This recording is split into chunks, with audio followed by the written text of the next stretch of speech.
আসসালামু আলাইকুম। দুপুর 2:30 আজ সোমবার।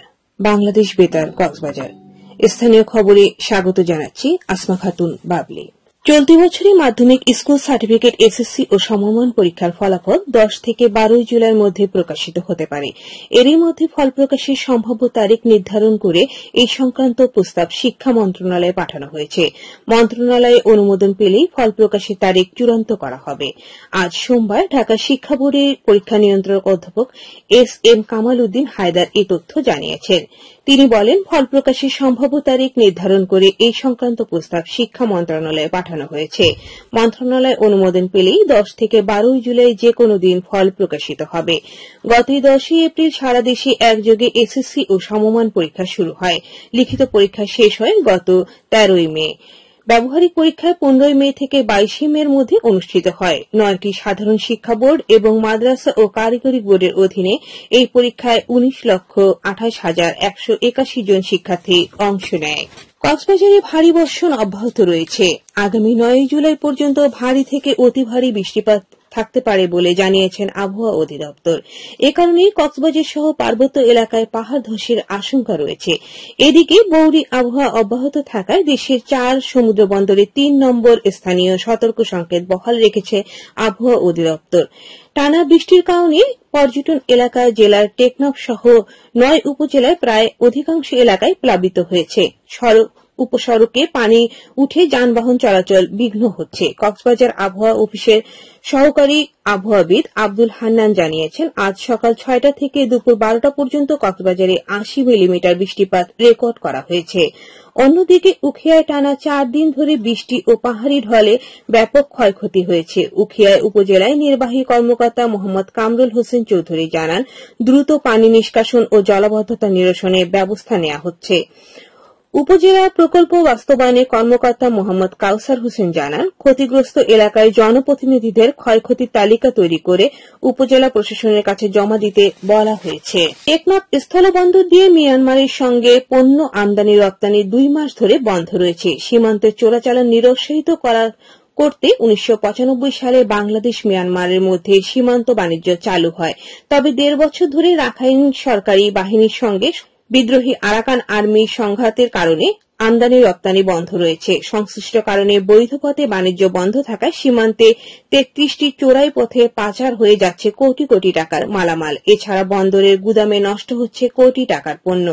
প্রায় প্রতি মাসে 120 কোটি টাকা রাজস্ব আয় থেকে বঞ্চিত হচ্ছে সরকার। টেকনাফ স্থলবন্দরে শুল্ক কর্মকর্তা হাসান মাসুদ মুন্সি বলেন, গত জানুয়ারি থেকে এপ্রিল পর্যন্ত 4 মাসে রাখাইন রাজ্যে সিমেন্ট রপ্তানি হয়েছে প্রায় 4,238 টন, আলু রপ্তানি হয়েছে 3,174 টন। সীমান্ত বাণিজ্য বন্ধ থাকায় সরকার প্রতিদিন 4 কোটি টাকা রাজস্ব হারাচ্ছে। এদিকে গত বৃহস্পতিবার বন্দরের কয়েকজন আমদানি ও রপ্তানিকারক ও ব্যবসায়ী জেলা প্রশাসক মোহাম্মদ সালাউদ্দিনের সঙ্গে দেখা করে বাণিজ্য সংকট নিরসনে সরকারের হস্তক্ষেপ কামনা করেছে। জেলা প্রশাসক বলেন, মিয়ানমারের রাখাইন রাজ্যের নিয়ন্ত্রণ এখন দেশটির সশস্ত্র গোষ্ঠী আরাকান আর্মির হাতে। বাণিজ্য সংকট নিরসনে সীমান্তরক্ষী বাহিনী, আইন শৃঙ্খলা রক্ষাকারী বাহিনী সহ সংশ্লিষ্ট দপ্তরের কর্মকর্তাদের অভিমত দরকার। আগামী 8ই আগস্ট সবাই নিয়ে বৈঠক করে বন্দরের সংকট নিরসনের উদ্যোগ নেওয়া হবে বলে জানান তিনি। মহেশখালী মাতারবাড়ি ইউনিয়নে তালিকাভুক্ত জেলেদের মাঝে ভিজিএফ কর্মসূচির চাল বিতরণ করা হয়েছে। আজ সকালে স্থানীয় ইউনিয়ন পরিষদ কার্যালয়ে এই কর্মসূচি উদ্বোধন করেন ইউপি চেয়ারম্যান আবু হায়দার। এ সময় উপজেলার মৎস্য অফিসের মৎস্য প্রতিনিধি জাহাঙ্গীর আলম, ইউনিয়ন পরিষদের প্রশাসনিক কর্মকর্তা শাহজাহান সহ সংশ্লিষ্টরা উপস্থিত ছিলেন। চেয়ারম্যান আবু হায়দার জানান, 58টি সাগরে মাছ ধরা নিষেধাজ্ঞা সময়ে তালিকাভুক্ত 1,625 জন জেলের মাঝে জনপ্রতি 14 কেজি করে চাল বিতরণ করা হয়েছে।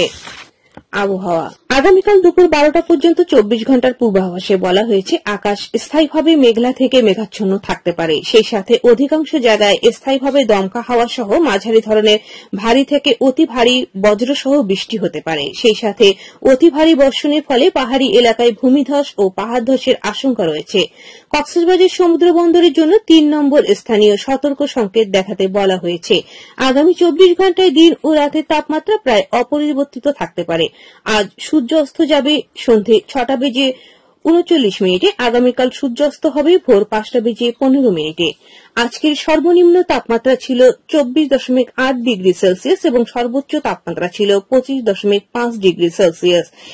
এখন জানিয়ে দিচ্ছি বাঁকখালী নদীর মোহনা ও সংশ্লিষ্ট এলাকার সমুদ্রের জোয়ার ভাটার সময়সূচি। আজ জোয়ার শুরু হবে দুপুর 2:49, চলবে রাত 8:39 পর্যন্ত। ভাটা শুরু হবে রাত 8:39, চলবে রাত 2:43 পর্যন্ত। পুনরায় জোয়ার শুরু হবে রাত 2:43 পর্যন্ত, চলবে আগামীকাল সকাল 9:06 পর্যন্ত। খবর শেষ হল। আমাদের পরবর্তী খবর প্রচারিত হবে আজ বিকেল 4:30 ইংরেজিতে।